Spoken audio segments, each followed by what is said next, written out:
friends! It's time for some final facts with Alyssa. Today we're going to be discussing Tomi Lahren's most recent video, in which, of course, she came out in support of the recent practice of separating families at the border. So let's go ahead and dig right in, because Tomi was just so offended, so upset, screaming at the top of her lungs about the fact that the Human Rights High Commissioner for the UN has recently come out against the U.S. For arbitrary and unlawful interference in family life. And of course, Tomi took this opportunity to propagate that this means that the UN is telling the US to stop protecting their borders. Really, Tomi? Really? Did she say stop protecting our borders? Or did she say, hey, why don't you figure out a way to protect your borders, but don't break the law in doing so? Because the ACLU has also filed a lawsuit against family separation because it's literally against universal law. But Tomi won't talk about this because she's confirmed it herself. She's a commentator and not a real journalist. So right there, she's fake news, opinion over fact. And as you guys should know, Tomi, Republicans, the right, two wrongs don't make a right, you guys. If you want to make the main reason why you hate people who aren't like you coming in because it's illegal, if you want to hide your racism behind illegal arguments, that's fine. You can do that, but you can't then back illegal practices to hold up your arguments for legality. That should seem pretty obvious. You seem like a damn hypocrite.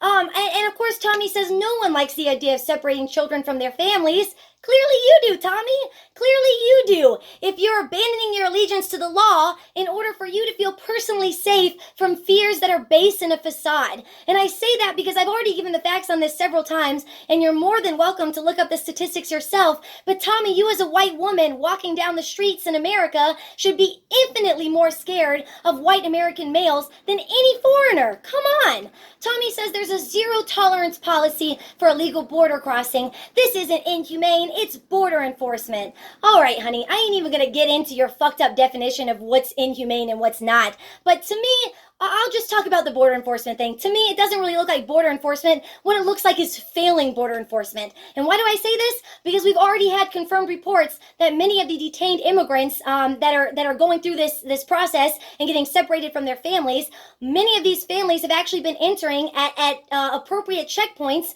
and requesting asylum, which technically is not a legal entry. Look it up. In case you need a refresher on what it means to seek asylum, this is someone fleeing their home country as a refugee seeking protection, because whatever they're coming from is probably more riskier and more deadlier than whatever they're about to deal with at our border.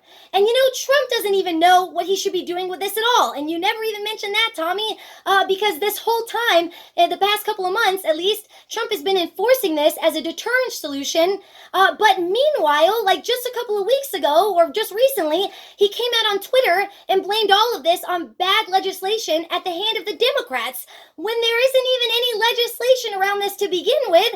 Trump and his administration literally started enforcing this without approval from anybody, without any sort of policy. And just to take this a step further, you guys, there is no clear record of success that this will work, that separating families will work as a deterrent. And I say that because if anything, there have been studies showing that it merely decreases asylum seekers, which, as we said, that's a legal point of entry. It decreases the asylum seekers, and it actually causes them to find more dangerous alternative routes, routes that are usually almost always illegal and almost always super deadly. So in fact, Tomi, the solution that you're trying to push right now is actually going to add to the problem and not solve it in the slightest. But of course, you're here to back an agenda, so you don't care about it. Your six-figure, whatever figure salary you're getting is more important than the truth. Because, you know, the truth is, there's also been studies in Australian immigration that have shown that holding asylum seekers in detention centers or the like actually costs 10 times more than simply allowing them to start assimilating into the community, start giving back to the community and getting in there, rather than costing us money while they're waiting on their status to be determined. And I love this, you guys, love this. Tomi said that, wow, if Democrats only spent half as much time focusing on border security as they do about gun safety. Tomi, come on! If only you felt half as much anger about home threats as you do about threats abroad. Like, do you even know, Tomi, that there have been more kids killed in school shootings in America than are American military and soldiers killed overseas, elsewhere, not in the country? No concern for that at all. And love this too, you guys. Tomi said that she feels tremendous compassion for Pablo, the pizza delivery guy who was recently deported and taken in by ICE after delivering a pizza, just doing his job to a military base. And Tomi said it's because he broke the law. He was an ICE fugitive. But what she didn't explain is that the idea of him breaking the law was based on the fact that he defied his voluntary departure. And if you guys don't know what voluntary departure is, this is basically something that allows you, if you are an undocumented person here, allows you to leave the U.S. on your own time, like on your own, in a certain time frame. So, it's either this or someone's going to come force you and do it themselves. So clearly they felt that Pablo was competent and not enough of a threat that he could do it himself. And obviously something came up and he didn't leave. That's why Tomi feels that he should be persecuted to this insane extent. And I love that Tomi again said she has compassion for Pablo and his family, but where is the compassion for the 2 American children that are now going to be without a father who was just upholding American values of working hard to support his family? Tomi, where's your compassion for the mother, for Pablo's wife, who works part-time to take care of their 2 toddler-aged girls and is now having to start a GoFundMe because she has no idea how they're going to survive without Pablo being here? Those are the type of people you want to deport, Tomi? Really? Trash, dude. So trash. And I love this because in relation to, like, if we were to allow Pablo to stay here, Tomi said we would be bending the rules. So she says, how do we handle a crisis if we keep bending the rules? I don't know, Tomi. Why don't you ask every family of a black victim how they feel about the cop who killed their loved one that's sitting at home living off paid leave without consequence? What about those rules being bent? You don't care. Of course you don't. And I love that Tomi said, as much as I feel for that family, I feel for the thousands of immigrant families who do it the right way. Here we go. I was waiting for that us versus them narrative to be broken out, because Tomi, of course, loves to forget that, you guys, Nazi Germany didn't happen overnight. They didn't just start rounding up Jews overnight.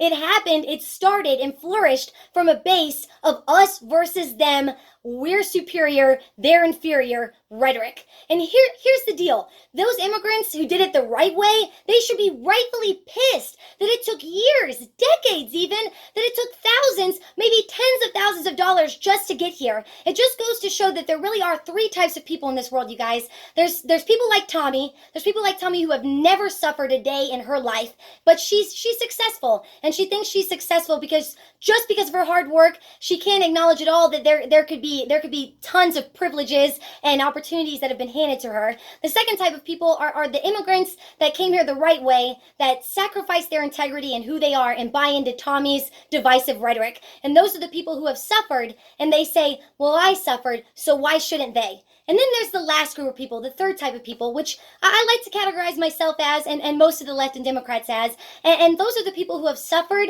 and they say, because I suffered, I am going to do everything I can to make sure nobody else suffers like I did. And you tell me, Tomi, out of those 3 type of people, which ones make for a better society? Which ones create a successful community? I'll tell you what, it's not the first 2 types. It's not the selfish, that's for sure.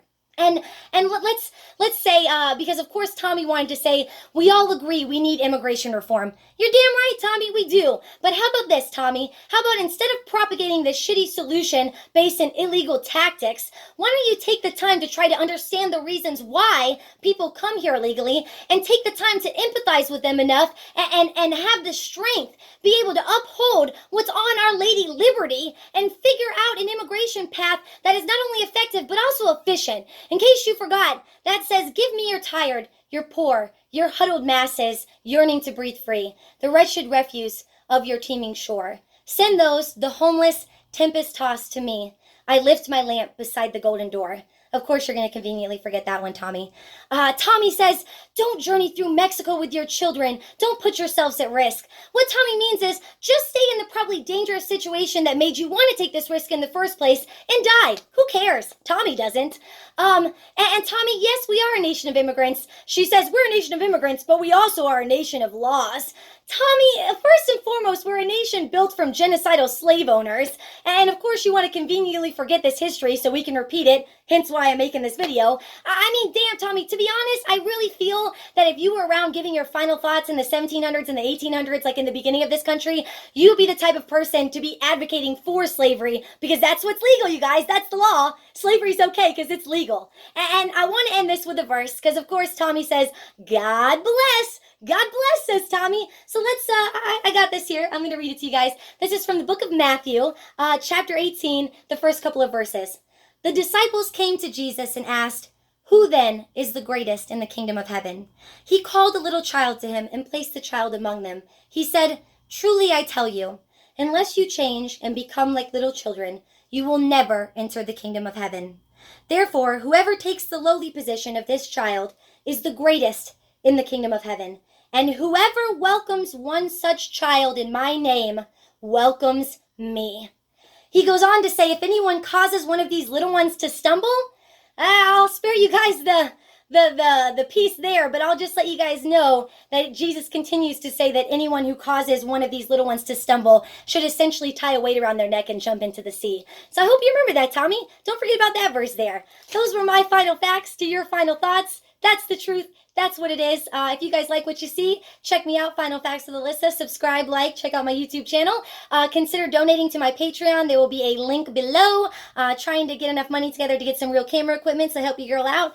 Also, please check out my sponsor's blog, Emilio. Link will also be below. He runs a blog on business and education, so check that out. Thanks for watching. I'll hit you guys next time with some final facts. Bye!